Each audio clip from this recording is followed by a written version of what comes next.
내 인생에 가장 중요한 우선순위가 있다면 그것을 다 각자는 아마 이것이다 라고 말을 할 것입니다.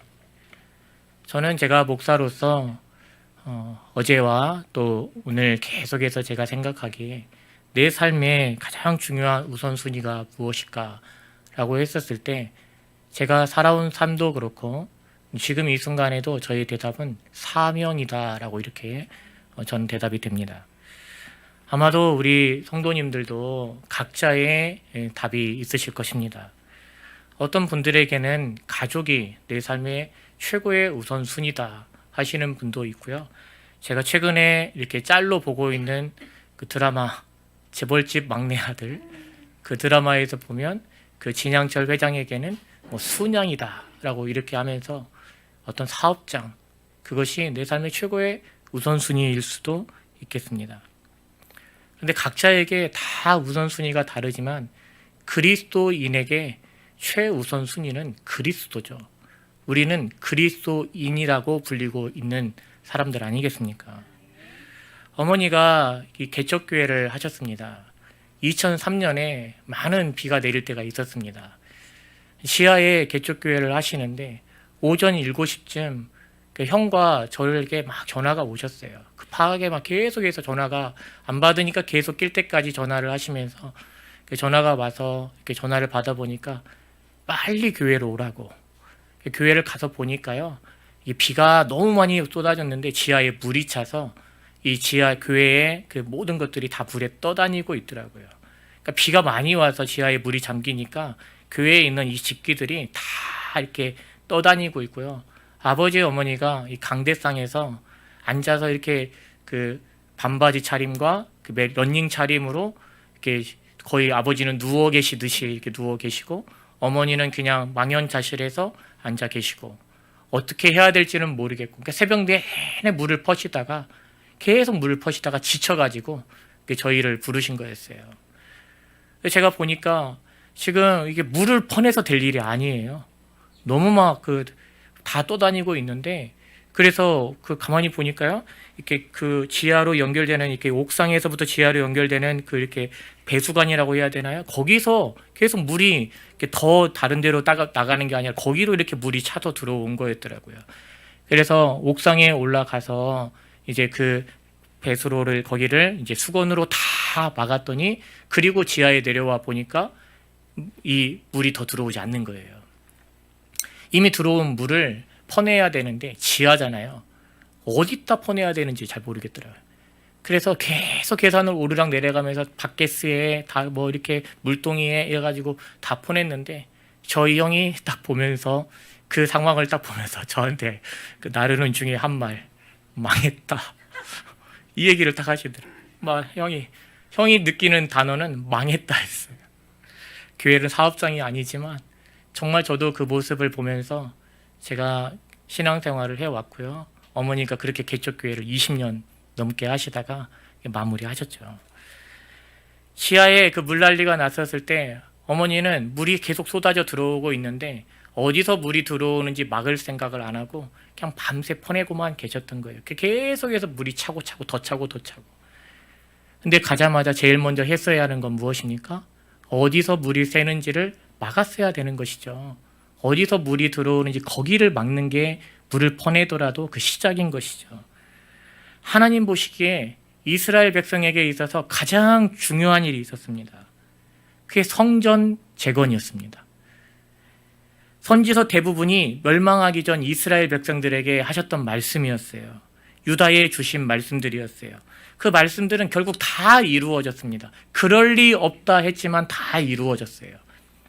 그리고 이제 포로기 이후에 돌아온 이스라엘 백성들에게 하나님께서 말씀을 해주실 때는 그럴 수 없다, 그렇게 하기가 어렵다 하는 상황에 하나님께서는 먼저 또 말씀을 보내십니다.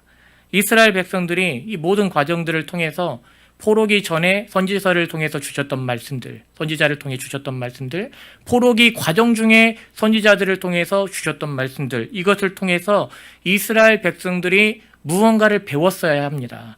경험적으로 배웠어야 합니다. 그것이 무엇이냐면 형편을 보는 것이 아니라 하나님의 말씀을 붙잡아야 한다라는 거. 이것을 배웠어야 합니다. 우리나라가 망할 리가 없어. 우리 민족이 망할 리가 없어. 그러나 망했죠. 하나님의 말씀 그대로. 하나님께서 예루살렘 성전을 회파되기 전에, 예루살렘 성전이 폐허가 되기 전에, 이스라엘이 멸망하기 전에 계속해서 하나님께서 말씀하셨지만 끝끝내 이스라엘 백성들이 하나님께 돌아오기를 거절하였음을 보여주시는 것이 성전이 회파된 사건입니다. 그리고 하나님께서 이스라엘을 포로기 이후에 돌아왔을 때 제일 먼저 시작하는 것, 제일 마지막까지 하나님께서 버티시고 견디셨던 게 성전을 보류하셨더라면 이스라엘 백성들이 포로기 이후에 돌아왔을 때 제일 먼저 시작하시는 것은 성전을 세우는 것. 하나님께 성전은 너무나 중요한 것이었습니다. 이 자기 백성에게 성전을 세우는 것은 너무나 중요한 일이었던 것이죠. 그런데 70년 만에 이스라엘 백성들이 고국으로 돌아올 때만 해도 그들의 그 내용은 꿈꾸는 것 같았다. 꿈꾸는 것 같을 것이다. 라고 하면서 마치 그들이 돌아왔을 때는 꿈꾸는 것 같은 이제 70년 포로 생활을 마치고 고국으로 돌아간다. 예루살렘으로 돌아간다. 이 소망이 가득했습니다. 그러나 막상 그들에게 돌아왔을 때, 그들이 돌아왔을 때 그들 앞에 펼쳐진 세상은 망했다입니다. 망했다. 완전히 폐허예요. 쓰레기 더미예요. 70년 동안 방치되었던 내 고국 땅. 막상 소망을 갖고 돌아왔지만 집도 없고 개간할 밭도 없고 성도 없고 성전도 없고, 이러한 때에 이스라엘 백성들의 마음에는 성전을 재건하겠다 하고 왔지만 막상 와서 보니 성전을 재건하는 것은 치우는 것부터, 일단 치우는 것부터 어마어마한 이 과정인 거예요. 부담스러움이 팍 밀려오죠. 내가 집도 없는데, 내 집도 지금 여의치 않은데, 내가 지금 잠잘 곳도 여의치 않은데, 먹고 살 길도 여의치 않은데 무슨 성전이냐, 무슨 재건이냐, 이런 얘기가 막 마음속에 들어오지 않겠습니까? 페머더미에 딱 가서 보니 솔로몬의 이전 영광을 본 사람들은 이전 솔로몬의 성전은 18만 명이 7년 동안 지었던 것이 솔로몬 성전이었습니다. 그러나 지금 이 이스라엘 땅에 다시 돌아온 이 포로기 이후에 첫 1차 귀환 숫자는 5만 명 정도입니다. 이 5만 명이 18만 명이 7년 동안 지었던 그것도 그 실력이 있고 능력이 있고 다 갖추었고 재료가 풍성했고 재정적으로 빵빵했고 이 모든 걸 다 갖춘 상태에서 7년이 걸렸던 그 성전을 5만 명이 재료도 없지, 기술자도 없지, 이걸 치우기도 지금 막막하지, 어디서 무엇을 가져다가 이렇게 재건을 하려고 감히 마음인들 먹을 수 있겠어요? 그러다 보니까 재건할 마음이 있었지만 막상 그것을 하려 하다 보니 자꾸 미뤄지게 된 것이죠. 일단 좀 집부터, 내 집에 내가 좀 쉴 수 있는 집부터 좀 짓고 밭부터 좀 개간을 하고 그리고 성전을 지어야 되지 않겠나. 그런데요, 이렇게 지나간 시간이 16년입니다.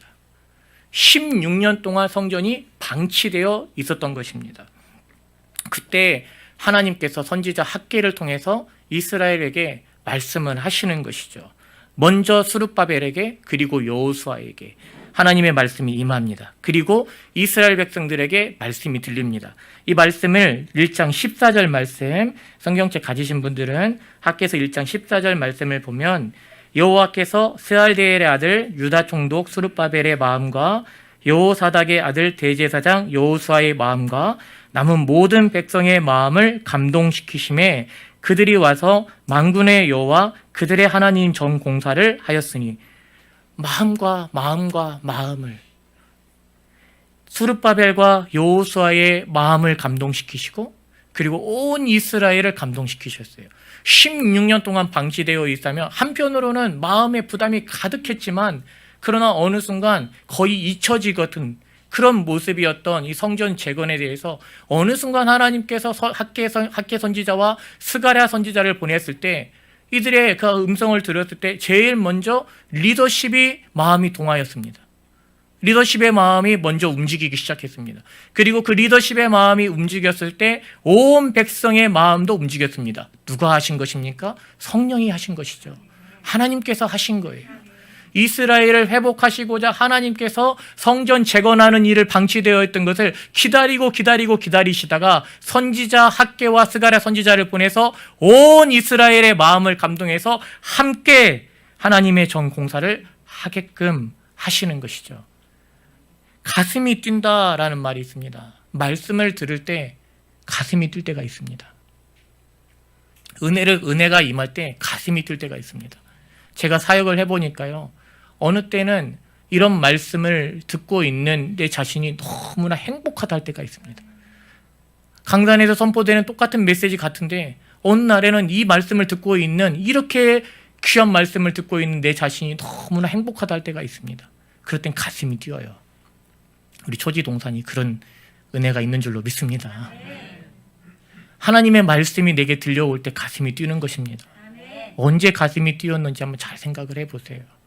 내가 언제 은혜 앞에 정말 은혜를 받음으로 하나님의 말씀이 내게 들려오므로 하나님께서 내게 마음의 소원을 주실 때 언제 내가 가슴이 뛰었는지, 너무나 오래되지는 않으셨는지, 그 시간이 16년이 지나가지는 않으셨는지, 오랜 시간 어느 순간 그것은 마음에 한편으로는 사모함이었지만 한편으로는 또한 부담감이었지만 어느 순간 잊혀져 버린, 너무 분주한 일상을 살아가다 보니까, 내 집을 세우고 밭을 개간하고 하다 보니까 어느 순간 내가 정말 내 마음으로는 교회 중심, 철저하게 그리스도 중심, 내 마음의 소원은 예수 그리스도, 그것이 있었지만 어느 순간 그것이 자꾸 뒤로 가고 그러지는 않으셨는지. 그런데요, 학개 선지자를 통해서 하나님의 말씀이 들려올 때 다시 가슴이 뛰기 시작한 겁니다.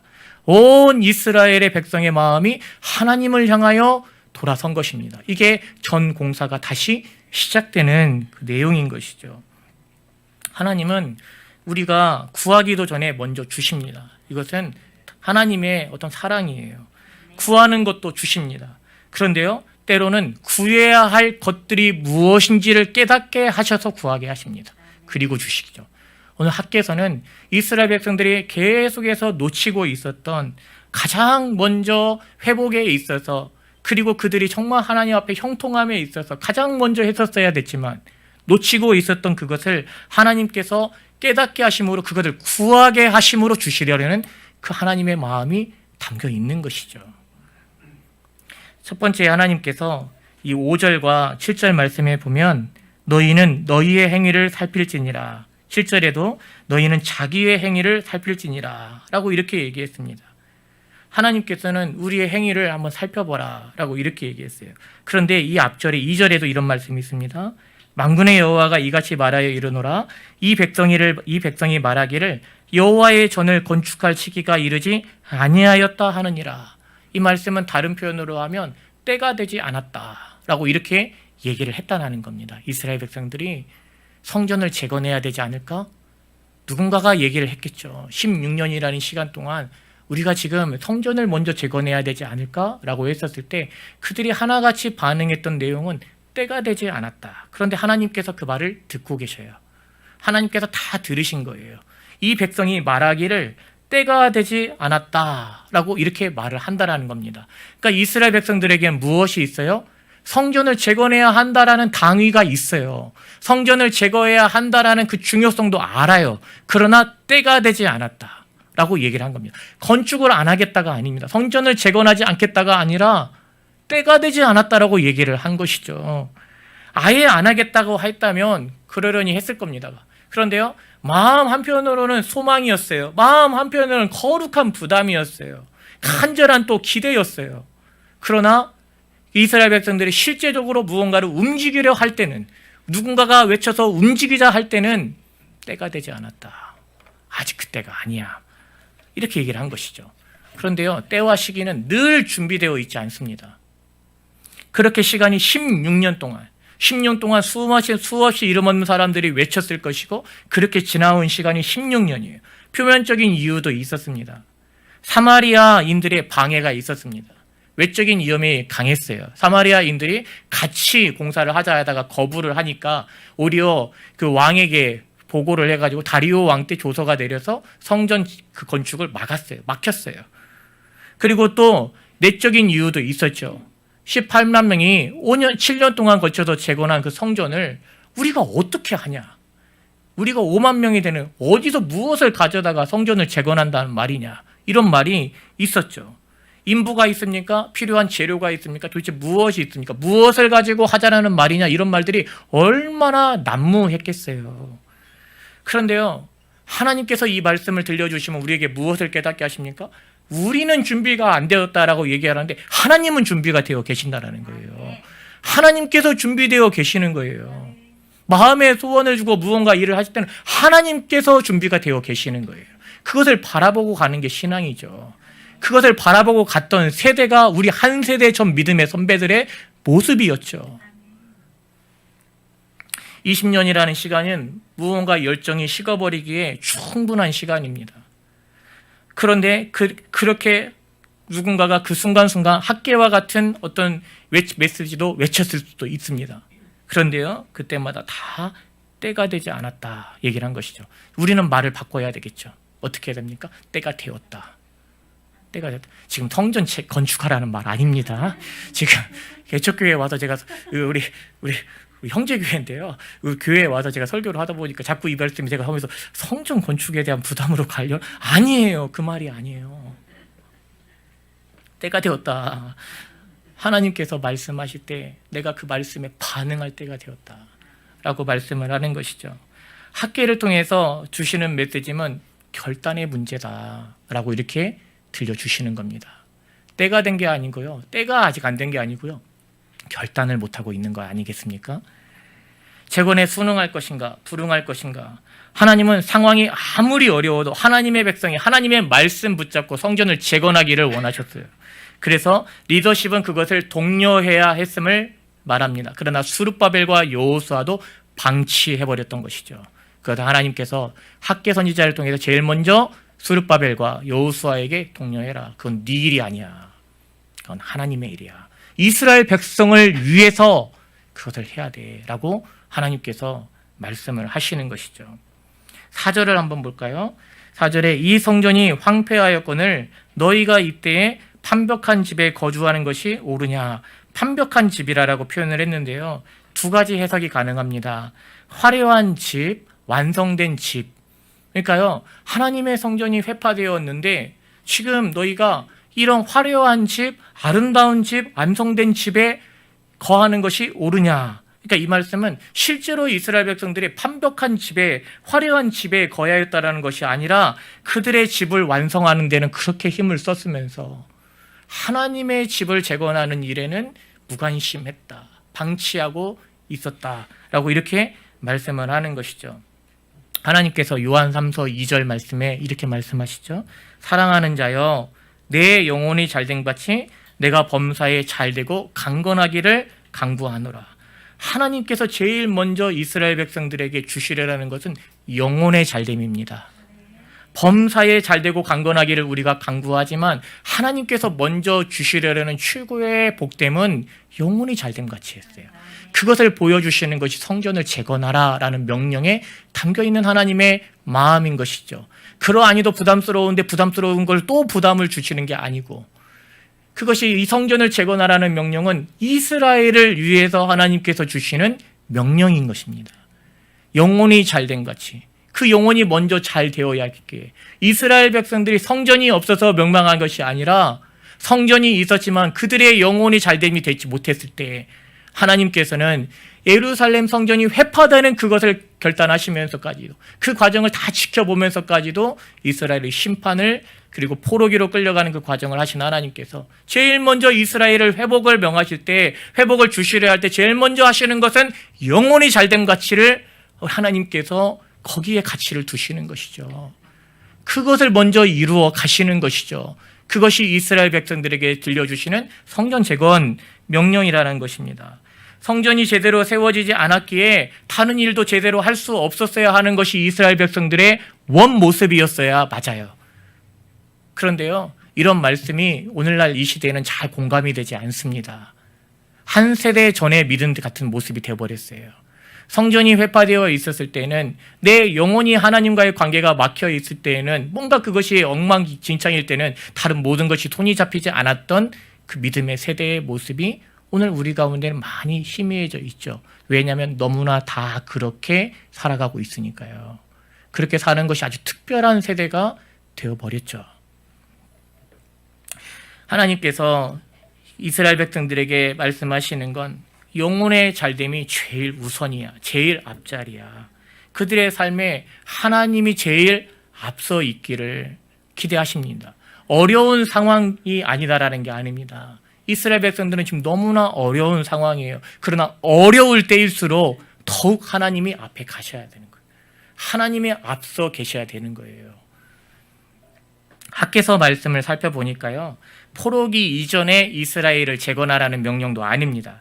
하나님께서 새로운 성령의 시대를 여시고 전 세계적인 교회를 세우기를 원하시는데, 하나님께서 보내시는 그 성령을 받을 일종의 봉화대, 그것을 지금 재건하라고 포로기 이후에 이 이스라엘 백성들에게 말하는 것입니다. 재료가 없다, 인부가 없다, 세대가 달라졌다, 무엇이 없다가 아니라요, 하나님께서는 재건을 시작하라라고 말씀하시고 그 성전 재건은 말미암아 기뻐하고 또 영광을 얻으리라 여호와가 말하였느니라. 산에 올라가서 나무를 가져다 백항목 가져다가 은금 입혀서 화려한 성전 말하는 게 아닙니다. 지금 이스라엘 백성들이 세울 수 있는 그 성전 세우라라고. 주변에 있는 그것 가져다가 성전 세우라. 내가 언제 화려한 건물을 원하더냐? 내가 언제 큰 규모를 원하더냐? 아니다라는 겁니다. 이스라엘 백성들에게 하나님께서 성전을 재건하라 하시는 것은 중심을 원하시는 거예요. 그들이 이스라엘 백성들이 성전을 재건하려 하는 그 중심을 받으시고 하나님께서 무엇을 세워요? 무너진 이스라엘 백성들의 그 중심을 세우시는 거예요. 이것을 하나님께서 시작을 하시는 것이죠. 5절, 7절에 너희는 너희의 행위를 살필지니라 라고 이렇게 얘기했습니다. 자기의 행위를 살피라라는 말씀은 내가 살고 있는 방식에 대해서 한번 깊이 생각해 보라 라고 말씀을 하시는 겁니다. 내가 살고 있는 방식, 나는 지금 어떻게 살고 있는가. 신한날을 한번 생각해 볼까요? 지금 지나온 20년입니다. 지난 한국교회 20년. 제가 한번 생각해 봤어요. 제가 2004년에 전도사 사역을 시작했습니다. 2004년에 사역을 시작해서요, 지금 19년째 사역을 하고 있어요. 그런데 지나온 19년을 제가 한번 돌아보니까요, 다른 사람은 말할 것 없이 나는 어떠한가? 교회를 말할 것 없이 한국교회 지나온 20년? 오늘 누구 옆에 있는 사람 지나온 20년이 아니라 나는 어떤가?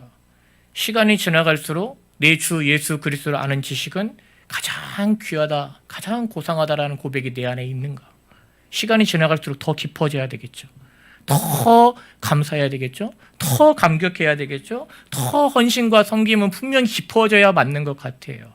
연수가 차고 있기 때문에.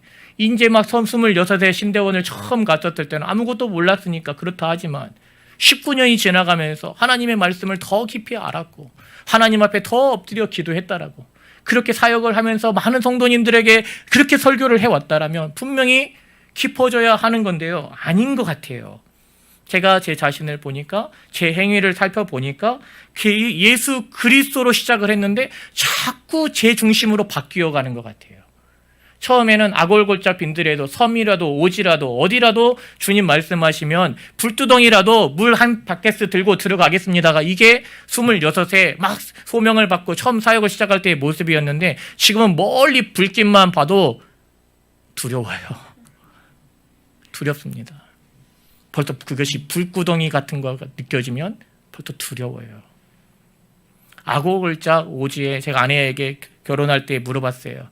만약에 하나님께서 섬으로 가라 하면 갈 거냐 물어봤는데 아내가 그때는 간다고 했는데요. 제가 최근에 만약 하나님께서 나를 섬으로 보내면 갈 거냐라고 하면 그런 질문은 하지를 마 이렇게 얘기를 합니다. 대답을 받으시니까요. 대답을 하고 싶지 않은 거죠. 두려운 거죠. 내가 살고 있는, 자신의 살고 있는 방식, 신앙의 중심이 어느 순간 시간이 지나갈수록 자꾸 나가 되지 않습니까? 너무 세상이 분주하고 바쁘고 그리고 그렇게 살아가야 하는 시대이기 때문에 라는 우리의 답이 있잖아요. 어떤 우리의 변명이 있잖아요. 주님이 기억하시면 좋하리, 주님이 기억하시면 기뻐하시면 좋하리. 예수님 사랑으로 가득한 모습, 천사도 흠모하는 아름다운 그 모습, 천국에서 해같이 빛나리. 천국에서 해같이 빛나는 거 말고요, 하나님 이 땅에서 해같이 빛나고 싶어요 라는 마음도 있지요. 교육자들 안에는 제가 26에 처음 신대원 갔었을 때는 이 문구가 많았습니다. 이름 없이 빛도 없이. 이 표현이 많았어요. 그런데 그 표현이 조금씩 지나면서 바뀌었습니다. 이름 내고 빛도 내고 바뀌었어요. 그런데 지금은 다시 또 돌아왔습니다. 다시 또 은혜로 돌아와서 어떻게 하냐면 이름 없이 빛도 없이, 그런데 또 하나 더 생겼어요. 부담 없이. 신앙이 부담스러움이 돼버렸어요. 하나님 앞에서 내가 무언가 역할을 맡는다라는 거 부담이 되어버렸어요. 그게 나를 위한 하나님의 촉구임을, 어떻게 보면 결단하기를 원하심임을 알아도요, 부담이 돼버렸어요. 자기의 행위를 살피라라고 이렇게 하나님께서 말씀을 하십니다. 내 집은 완벽한 집으로 꾸미려 하지만, 내 일이 우선이 되어 있지만 정작 하나님의 집은 아직 때가 되지 않았다. 그리고 회파되어 있음에도 마음의 부담은 있었지만 그것에 결단을 하고 있지는 못하는 모습. 이게 우리의 자기 행위를 살피라라는 하나님의 음성 앞에 내가 선 모습이죠. 하나님 중심인 신앙, 성전을 재건하는 일 우선임은 알지만 잠시 뒤로, 그렇게 살아오기에 바빴던 시간이 어느덧 16년. 그럴 때 하나님께서 다시 학계 선지서를 통해서 말씀을 들려주시는 것입니다. 그들이 그러면 그렇게 바빴던 16년에 자기 집을 세우려 했고 하나님의 성전을 방치했던 그 시간에 그들이 행복했느냐, 풍요롭고 배부르고 만족스럽고 따뜻했느냐, 그거 한번 볼까요? 6절 말씀, 너희가 만일 뿌릴지라도 수확이 적으며 먹을지라도 배부르지 못하며 마실지라도 흡족하지 못하며 입어도 따뜻하지 못하며 일꾼이 삭슬 받아도 그것을 구멍 뚫어진 전대에 넣음이 되느니라. 구멍 뚫어진 전대에 넣음이 되었다. 이 말씀이 다른 표현으로 하면 뭐하냐면 만족스럽지 못하고 자족하지 못했다라는 것이 됩니다. 그렇게 정말 내가 방치하고 뒤로 하고 그렇게 내가 정말 분주하고 열심히 최선을 다해 살아왔지만 만족스럽지 못했고 자족하지 못했다. 20년 전보다 분명히 좋은 집에 살고 있고 더 그때보다 내가 어렸을 때 자라왔던 시기보다 훨씬 잘 먹고 사는 세대임을 분명함에도 만족스럽지 못하고 자족하지 못하다.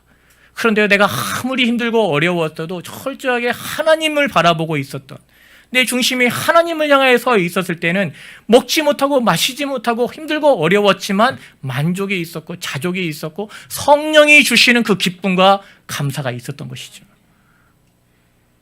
그 부분을 하나님께서는 자꾸 회복하라고 촉구하시는 것이죠. 하나님 백성에게 진정한 만족을 주는 것은 성령이 주시는 은혜와 기쁨입니다. 성령이 주시는 것이죠. 그럴 때는 어떻게 해야 됩니까? 내 모습이 이러하다면 어떻게 해야 됩니까? 구멍 뚫어진 전대에 넣음이 되느니라. 만약에 내 모습이 이러하다면 구멍을 메꿔야 되는 것이죠.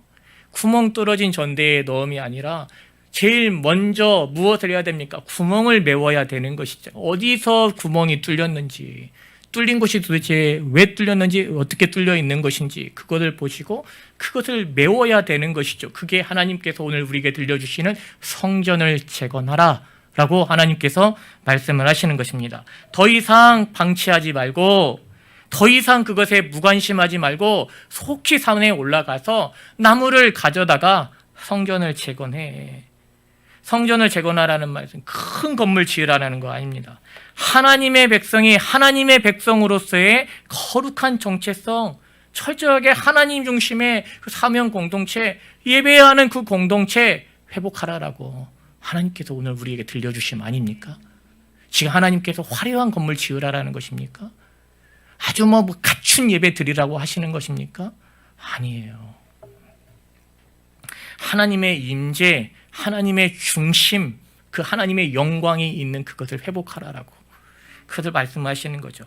이스라엘 백성들에게 최고의 복됨은 하나님과의 관계에 있습니다. 이스라엘 백성들에게 최고의 영광 역시도 하나님과의 관계 속에 있습니다. 하나님께서는 의지를 가지고 이스라엘의 이제 포로기 이후에 돌아온 이스라엘을 회복하시고자 약속하셨던 그것을 이룰 때, 의지를 가지고 하나님의 약속을 이루려 하실 때 제일 먼저 하나님께서 무엇을 하시는가를 봐야 돼요. 성전을 재건하게 하십니다. 내 중심에 내 영혼이 먼저 하나님 앞에 바로 서게 하시는 그 일을 하나님께서 하시는 거예요. 번영이 먼저가 아닙니다. 번영은 따라오는 거예요. 영혼이 잘된 같이 범사가 잘 되기를 간구하시는, 따라오는 것입니다. 이스라엘 눈에 보이는 성전을 재건하는 동안 하나님께서 이스라엘의 그 중심을 회복해 주시는 것을 우리 학개서를 통해서 들려주시는 것이죠. 9절 11절 말씀도 보도록 하겠습니다. 너희가 많은 것을 받았으나 도리어 적었고 너희가 그것을 집으로 가져갔으나 내가 불어버렸느니라. 나 만군의 여호와가 말하노라. 이것이 무슨 까닭이냐? 내 집은 황폐하였을 때 너희는 각각 자기의 집을 짓기 위하여 빨랐음이라. 하나님께서 많이 거두지도 못했지만 거둔 것도 불어버리셨다. 이런 표현들은 우리에게 이해가 안 되지 않습니까? 왜 하나님께서 불어버리셨을까? 우리를 사랑하시는 하나님께서 왜 그것을 불어버리셨을까? 왜 그랬냐면 하나님께서는 그것을 불지 않았을 때 그것이 오히려 하나님께서 주시는 진짜 복인 줄 착각을 하실까 봐. 하나님께서 주시려는 참된 복과 은혜는 영혼의 잘됨에 있는데 그 영혼을 세우심 이후에 주시려는 것인데 만약에 그것을 불어버리지 않으면 그것이 전부가 될까 봐. 네. 성전 재건은 하나님께서 이스라엘 백성들에게 명령하시는 성전 재건은 축복의 통로이지 절대 짐이 아닙니다. 희생도 아닙니다. 하나님은 무엇이 먼저이고 무엇이 다음인가를 이스라엘 백성들에게 가르쳐 주시는 것입니다. 깨닫지 못했고 그러나 오랫동안 기다렸지만 그 기다린 시간이 16년이 지났지만 여전히 때가 되지 않았다 하는 그들에게 하나님께서는 때가 되었다. 진작 때가 되어 있었던 것이다. 남산에 있는 나무를 가져다가 성전을 재건해봐 라고 말씀하시면서 성전을 재건하는 일이 헌신이 아니고 희생이 아니요 오히려 이스라엘 백성들이 그토록 바라는 진정한 회복이요 형통의 시작임을 하나님께서 들려주십니다. 하나님께는 선지자를 통해서 하나님께서 회개를 촉구하는 내용이 있어요. 자기의 행위를 살피라. 그러나 하나님께서 회개를 촉구하시는 것뿐만 아니라 이스라엘 백성들에게 약속을 주시는 거예요. 구멍 뚫어진 그 전대 내가 메워줄게. 왜 뚫어졌는지 아느냐라고 하면서 하나님께서 깨닫게 하시고 메워주시고 더하시는 은혜를 2장에서 계속해서 보여주시는 거예요. 이스라엘 백성들을 계속해서 격려하십니다. 스스로 굳세게 해라. 마음을 들여 전을 건축을 시작하지만 한 달 만에 또 마음이 꺾이고요. 3개월 만에 또 마음이 꺾이는 거예요. 아무 달라진 게 없네? 아무 변화가 없네? 그때마다 하나님께서 학개 선지자를 통해서 스스로 굳세게 하라라고부터 이제부터는 이라고 말씀하시면서 이 이스라엘 백성들이 계속해서 하나님께서 확신을 주시는 것이죠. 그래서 학개는 당장에 시작하라 호소합니다. 말씀을 맺도록 하겠습니다. 하나님께서 약속하신 대로 반드시 이스라엘을 회복하십니다. 말씀은 곧 그대로 이루어짐이잖아요. 말씀하신 대로 이루시는 하나님, 현실을 보는 게 아니라 말씀 붙잡고 가기를 원하시는 하나님이신데요. 하나님께서 나를 회복하신다라는 의지를 갖고 하나님의 열심으로 내게서 무언가를 시작하실 때 하나님께서 무엇에서부터 시작하실 거라고 생각을 하십니까? 갑자기 내가 하는 일에 막 번영이 생기는 거? 그것이라고 생각을 하십니까? 아니죠. 구멍 뚫린 그것을 먼저 메꾸시는 일을 하시는 것이죠. 내 방향이 잘못되어 있다면 방향을 먼저 돌이켜 주시고 가게 하시는 것을 하시는 것이죠. 번영이 문제가 아닙니다. 하나님께서는 우리의 영혼을 먼저 잘되게 하기를 원하십니다. 언제나 하나님은 그러셨어요. 하나님께서 우리에게 기대하셨던 건 양으로 생명을 얻게 하고 풍성히 얻게 하시는 거였어요. 예수가 곧 길이요 진리요 생명이기 때문에 그곳에서 길에서 벗어나지를 않기를, 진리에서 벗어나지 않기를, 생명에서 벗어나지 않기를 끊임없이 들려주심이었어요. 말씀으로 찾아오심이었어요. 그리고 그 길에 있었을 때 하나님께는 이스라엘이 제일로 강성함을 허락해 주셨습니다. 그러나 이스라엘 백성들이 그 길에서 벗어났을 때 우상 숭배와 그리고 그 하나님 앞에서 그 교만함을 가지고 계속해서 하나님의 말씀에 완고함을 가지고 돌이키지 않았을 때 하나님께서는 끝끝내 결국은 성전을 황폐화하는 그 과정까지도 겪게 하셨던 것이죠. 성전을 재건하라 하십니다. 오늘 이 시대의 교회가 성도들이 가장 힘써야 할 일은 무엇입니까? 성령의 역사를 사모하는 것이고요. 하나님의 백성으로서의 거룩한 정체성을 다시 하나님 앞에 사모하는 것이고요. 철저하게 하나님 중심의 사명 공동체 그리고 예배 공동체를 재건하는 것이겠죠. 예배를 포기하면서 다른 무언가를 하는 것이 아니라 예배를 드리기 위해서 다른 것을 포기할 줄 아는, 주를 포기하면서 다른 것을 하는 것이 아니라 주를 온전히 사랑함으로 섬기며 따르기 위해서 다른 것을 포기할 수 있었던 그 중심을 재건하라라고 하나님께서 오늘 우리에게 촉구하시는 것이겠죠. 삶을 철저하게 하나님 중심으로 바꾸시기를 원하시는 것입니다. 어려울 상황인 것을 뻔히 아시면서도 제일 앞에 하나님이 있기를 하나님께서는 말씀하시는 그것이 먼저야 라고 하나님께서 이스라엘에게 때로는 강하게 때로는 부드럽게 그렇게 하나님께서 결단하게 하시고 촉구하시는 것입니다. 결단해야 할 것은 결단해야 하는 것입니다. 희생해야 할 것은 희생도 할 줄 알아야 하는 것입니다.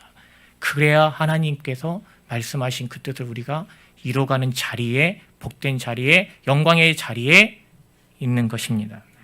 요한 3서 2절만 읽었는데요. 제가 3절, 4절까지도 읽어드릴게요. 사랑하는 자여, 내 영혼이 잘된 같이 내가 범사에 잘되고 강건하기를 내가 간구하노라. 형제들이 와서 내게 있는 진리를 증언하되 내가 진리 안에서 행한다 하니 내가 심히 기뻐하노라. 내가 내 자녀들이 진리 안에서 행한다 함을 듣는 것보다 더 기쁜 일이 없도다. 아멘. 우리가 성전을 재건하려 하는 그 중심으로 주님 앞에 나아갔을 때 산에 있는 나무 가져다가 내게 있는 그거 가져다가 재건을 하는 일을 시작했을 때 우리의 집은 주님이 책임져 주시는 것입니다. 이 담대한 믿음 있으시길 바랍니다. 이 배짱 있으시길 바랍니다. 무엇이 참 회복입니까? 무엇이 인생에게 주시려는 참 복됨입니까? 그것이 무엇인지 학개서 말씀을 통해서 다시금 묵상하시고 마음에 새기시고 그리고 그 말씀 붙잡고 나아가시기를 주님의 이름으로 축원합니다.